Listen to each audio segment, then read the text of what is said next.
Hey everybody, welcome back to Living Traditions Homestead.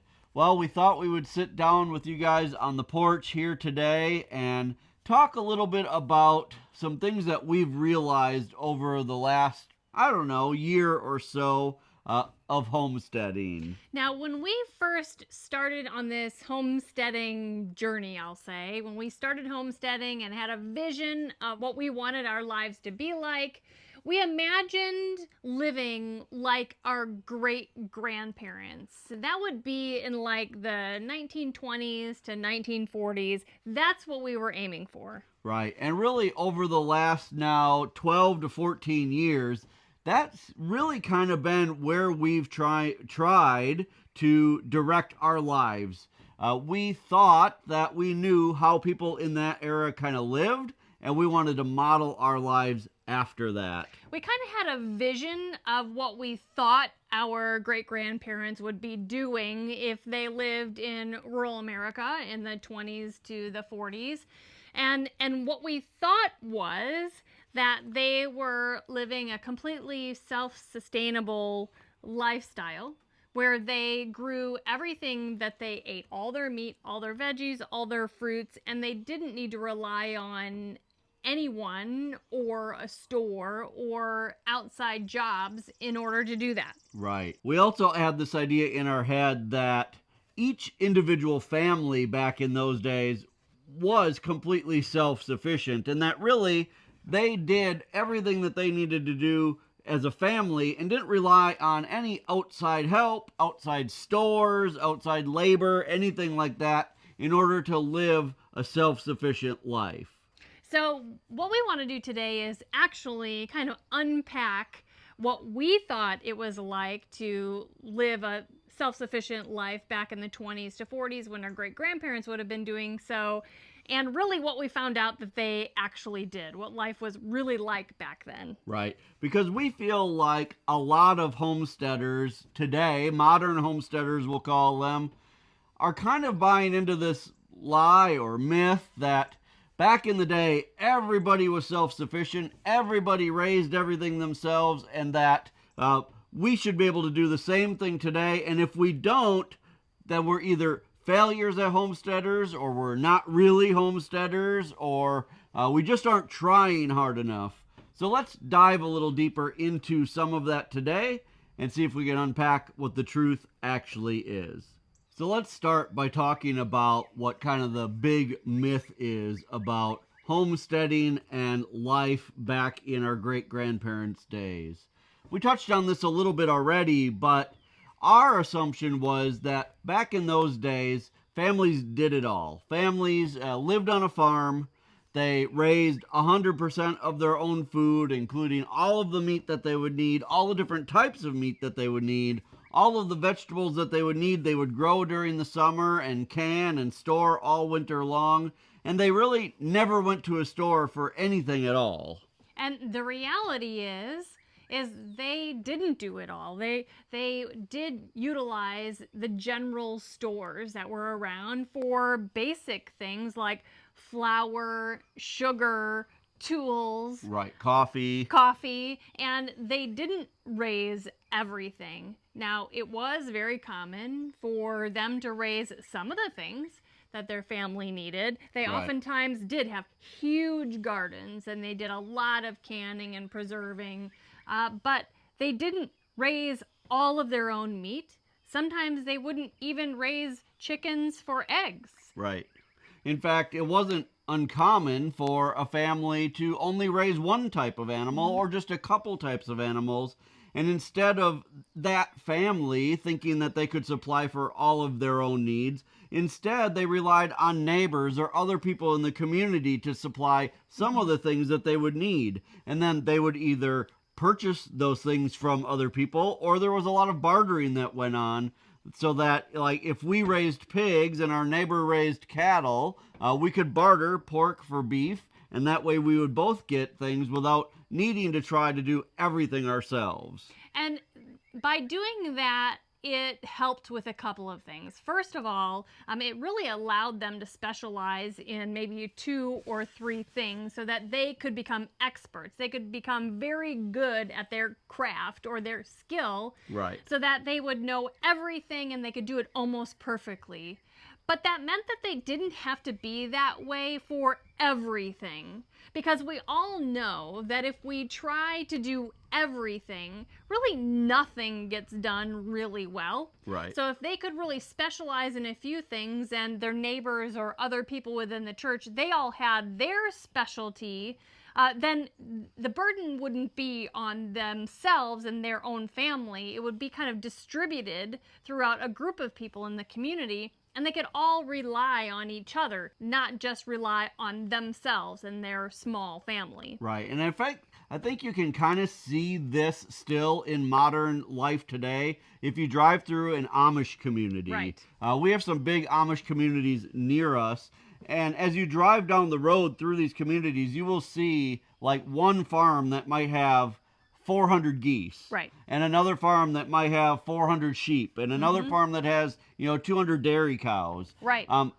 Each of those families is doing one thing to serve the community. And then everybody gets the rewards of that hard work from those families. Whether that's through, buying with cash from those people, or bartering your product for their product, or even like bartering your help come slaughtering time. Right. One thing that we don't see very often anymore is a community coming together to like process hogs. Right. Or to slaughter cows for beef. But that really was the norm back in the 20s, 30s, and 40s. You would raise all your hogs, and then a lot of the community or your friends or your church family would come together. All the ladies, all the men, all the children, they would make a day of it and harvest all of those animals at once. And then whatever they negotiated, a lot of that pork would then go to the families that came to help. Right. And we don't see that much anymore. Right. So Sarah touched on something important a minute ago, and that was that oftentimes people would offer their help, but then they would also purchase things from each other, which means that there was a need for them to have money.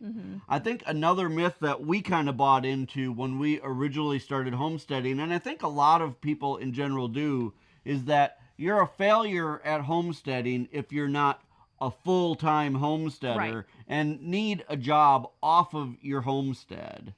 The reality is it's very difficult to make a full-time income from just a homestead. Right. Even when you have a pretty large farm like we do now, it's still difficult to make a full-time income without some type of income coming in from outside of the farm. Right. So it really is a myth that our great-grandparents back in the 20s, 30s, and 40s didn't need cash, and they didn't need a way to make money or make cash. It was very common for the men to have off-farm jobs, either part-time or seasonal. Right. And it was common for the women to find ways to create an income or to get some cash by either, selling eggs like we all saw on, Little House on the Prairie, but also doing laundry services for other people. Right. They could, sewing. yeah, and sewing. They could still do that on their farm, but it was kind of off-farm type of work that they could do in order to generate an income. So by us feeling like we have to, in order to be real homesteaders or successful homesteaders, we have to find a way to provide all of our monetary needs for our family by only generating income from our farms or homesteads, that is really an unrealistic expectation, and it really sets us up for failure and for feeling like we're just not good enough or we're not doing enough. Right. As we were researching for this video, one thing that I found pretty interesting was that one of the things that I read said that back in the day, first of all, it was very common for men to have part-time jobs to supplement their farm work. So they may work on the farm almost full-time, but then they would have a job in town, maybe just, part-time during the week. Or they would have a seasonal job so that maybe they could farm full-time parts of the year, but then also have some income coming in other parts of the year. it got me thinking about kind of how we survive today as homesteaders and kind of the unique situation that we're in where a lot of us can now make an income online. For Sarah and I, and a lot of the other homesteaders that you guys watch online, we make most of our living as video creators. Right. We make videos about homesteading and we show you the homesteading lifestyle, but in reality, we're more full time video creators than we are full time homesteaders. Right. Now, we are blessed by the fact that we can stay on the homestead full time to make that living, but there's a lot of other ways these days to make a living while staying on the homestead, but not necessarily from the homestead. We know several people who are able to telecommute or work remotely for their regular office jobs and stay home, and that way they're available on the homestead, but they're still making an income from off the homestead. And I really think that this is a unique time in history where that's a possibility for probably the first time. Right. And, we're not saying that there's no way to make a full-time living as a full-time homesteader. There are people out there doing that. So I don't want to say that you just can't do it. You can.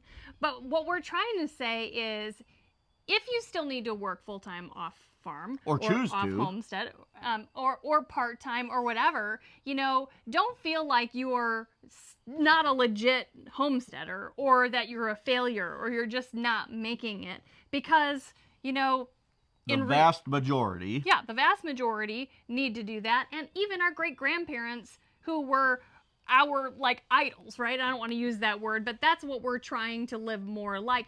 They also needed to work in some way to generate extra cash that they needed for things that they couldn't produce themselves. So even though a lot of the things that we originally thought about our great-grandparents or the people in their generation ended up not being exactly true, there was still a lot that we can take away from that generation of people and apply to our homesteading lives today. Absolutely.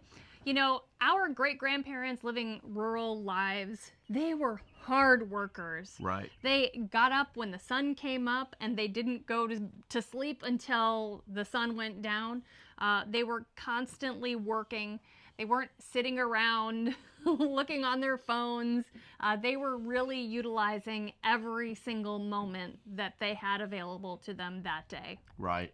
They're also very resilient people. They learned how to live with what they had, which is something that I think we've kind of lost as a society today. We always want more and more and more, and we're never really content with what we have. I think a big part of what made people in that generation be able to kind of live with less or just not have to depend so much on other things was the fact that they were content with what they had. And, maybe they didn't have a lot, but they were happy with the things that they did have. Another thing they did that we can learn from is they really lived well in each season.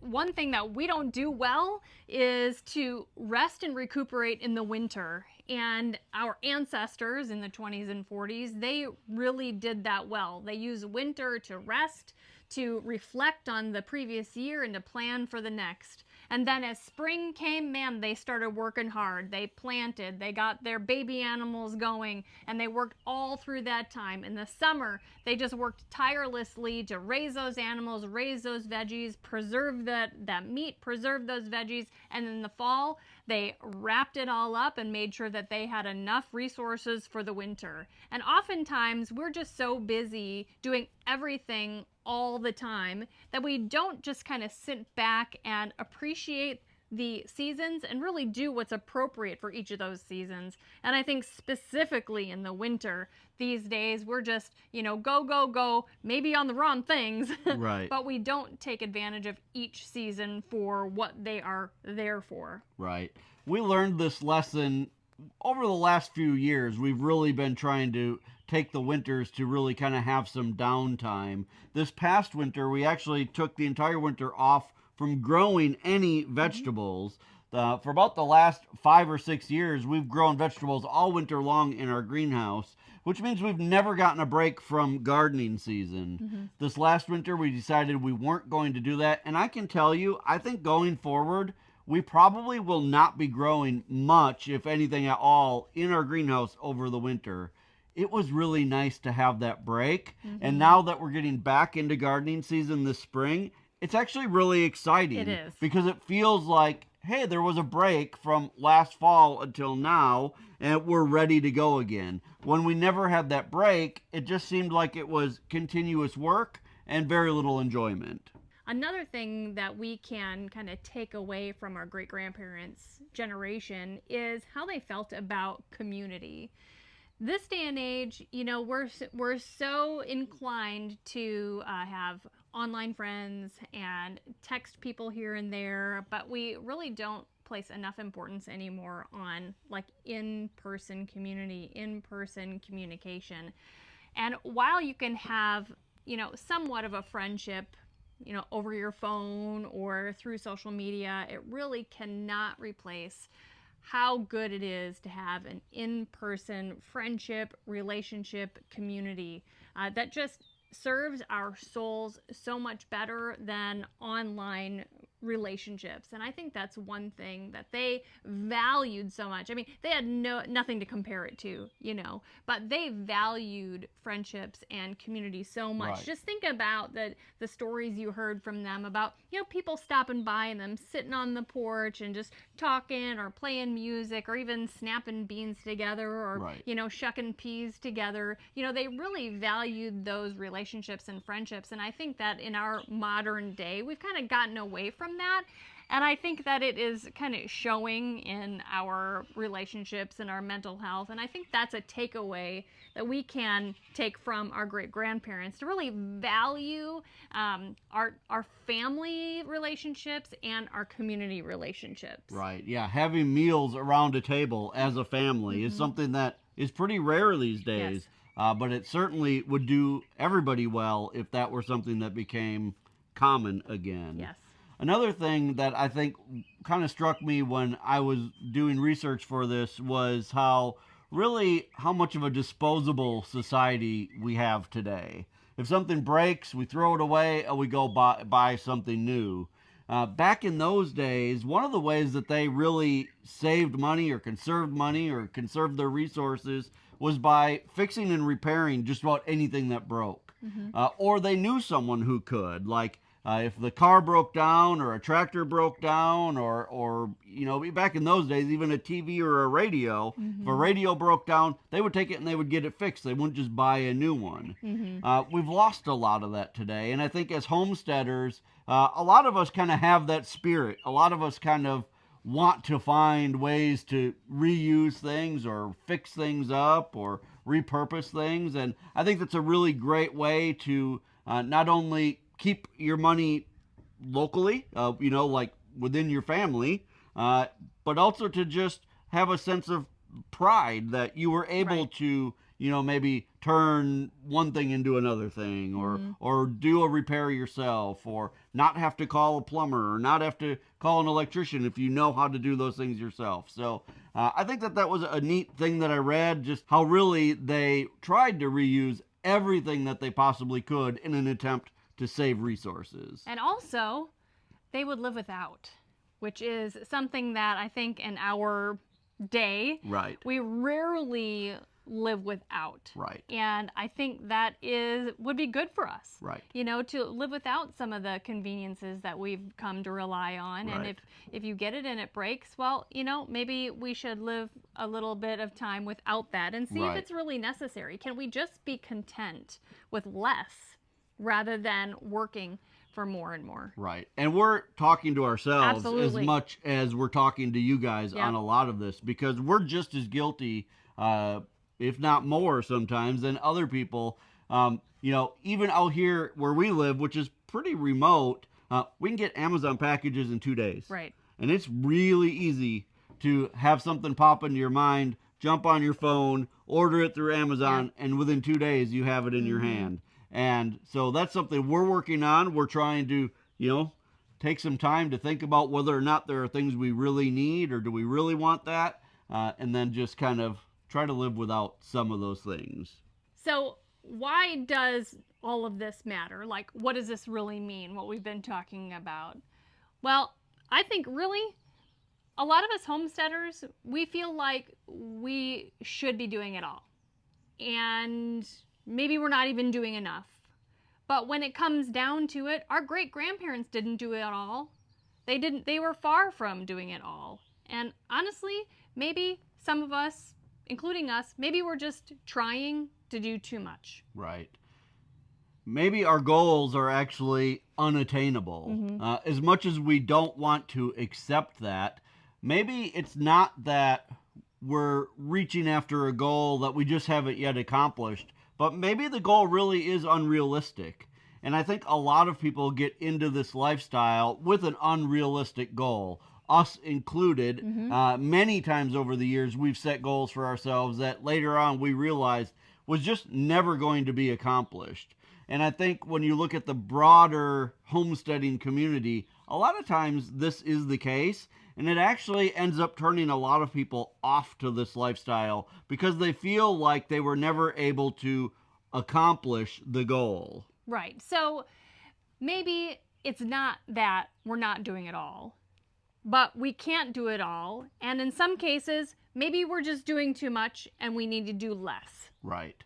When you're living this lifestyle, it really does become a lifestyle. It really becomes ingrained in everything that you're doing. But that doesn't mean that it should be the most important or the only important thing in your lives. You need to still be doing other important things while you're homesteading. You need to be focusing on your family. You need to be focusing on your marriages. You need to be focusing on being good parents and, building community with people in your church. All of those things that our great grandparents did as well, we need to be doing along with homesteading. We definitely need to work at our homesteads, but we need to also focus on our families. We need to focus on our faith, and we still need to focus on and make time for fun. Right. And that's something that Sarah and I, over the last 10 years, really have put on the back burner. In fact, a lot of times we kind of joked about other people that we would hear that, took time off or went on a vacation. And we would say, you know what, we're homesteaders. This is our vacation. Until it wasn't. Right. Until it got to the point where we realized we were working all the time, having very little fun anymore, and really got to a point where we had decided, do we even want to continue this lifestyle? The answer is yes, we do. But we need to rearrange our priorities. We need to rearrange our focus and find some times for other things besides just homesteading. Right. Now that doesn't mean that we're suddenly going to go to Hawaii for 2 months or something like that. But it does mean that this summer, and many of you already know this because if you watch our live streams on Mondays, you've seen, we're taking some time to go fishing. Yep. We both love to fish. We haven't made time to go fishing in 10 years. And this year, we've decided we're taking some time away from the homestead to go fishing. So it's small things like that that bring enjoyment, getting off the farm every once in a while, taking the time to have friends over, not to work, but just to have some social time. Right.